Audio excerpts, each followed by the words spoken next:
I don't know who needs to hear this today, but our God has not left us. He is still alive. He is still active in our world. The Hebrew writer records the words of God, saying that I will never leave you, nor will I forsake you. There is a song in our hymn book, a very beloved song. You might even be able to call it a new song, because unlike Amazing Grace that was written in the 1700s, this one was written in 1934. It's less than 100 years old, but in its time it has become one of the most beloved hymns in our songbook. And the story about how this song came to exist is truly amazing, and we might even come very close to saying it is miraculous. It was written by two individuals who did not know each other. Two individuals who only wrote back and forth to one another.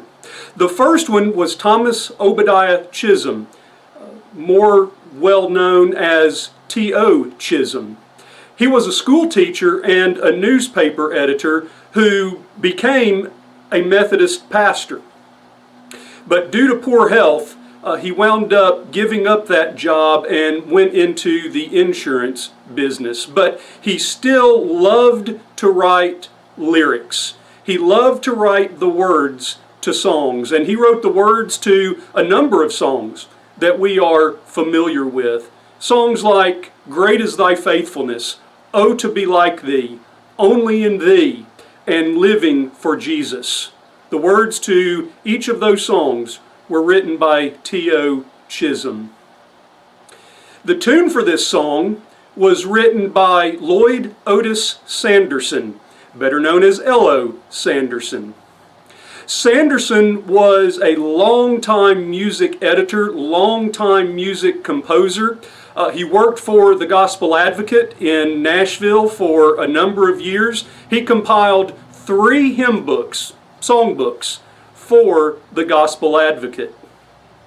Well, as I've already said, Sanderson and Chisholm never met, even though they did correspond back and forth. Well, one evening, as Sanderson was at his Springfield, Missouri home, as he was actually working on compiling a songbook, a tune with an unusual meter popped into his mind. And that very evening, he sat and wrote the entire melody down for that tune. That same night, he also wrote the harmonies for that tune. 8 days later, Sanderson received a letter from his friend. His friend who lived in Vineland, New Jersey, T.O. Chisholm. And in this letter, he shared with Sanderson the words to a poem that he wrote. He had already retired for the evening, but these words kept running through his mind, and so he got up and sat down at his desk and wrote the words to this hymn. As it turns out, the very same night in 1934 that Sanderson had the inspiration for this tune, Chisholm had the inspiration for the words.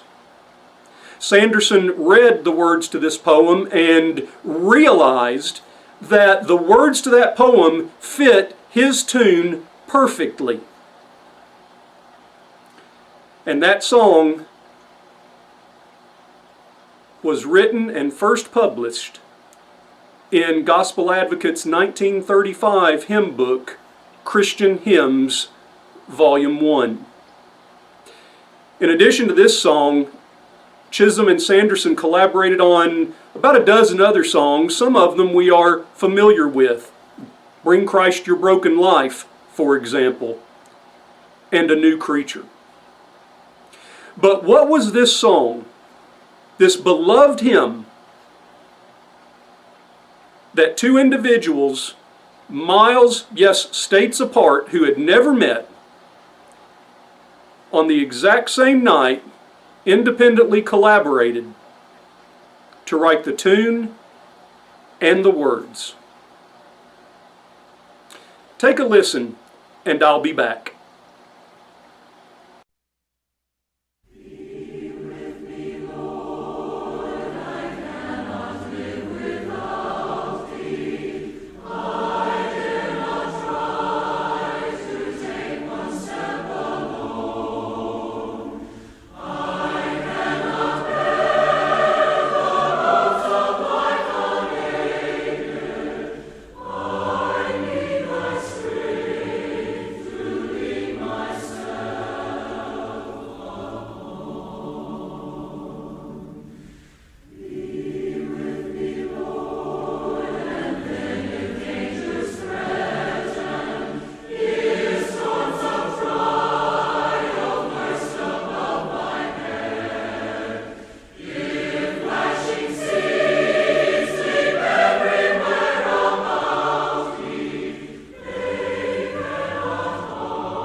The next time you wonder if God has left us, the next time you need a sense of God's abiding presence, I would encourage you to listen again to Be With Me, Lord. And maybe, even more importantly, you remember the story behind this song being written, and be reminded that God has not forsaken us. He has not left us. He is still working. He worked to give us this beautiful hymn. And in the words of the psalmist, in Psalm 16, I know the Lord is always with me. I will not be shaken, for He is right beside me. I've got nothing but big love for all of you. I hope you have a great rest of your day.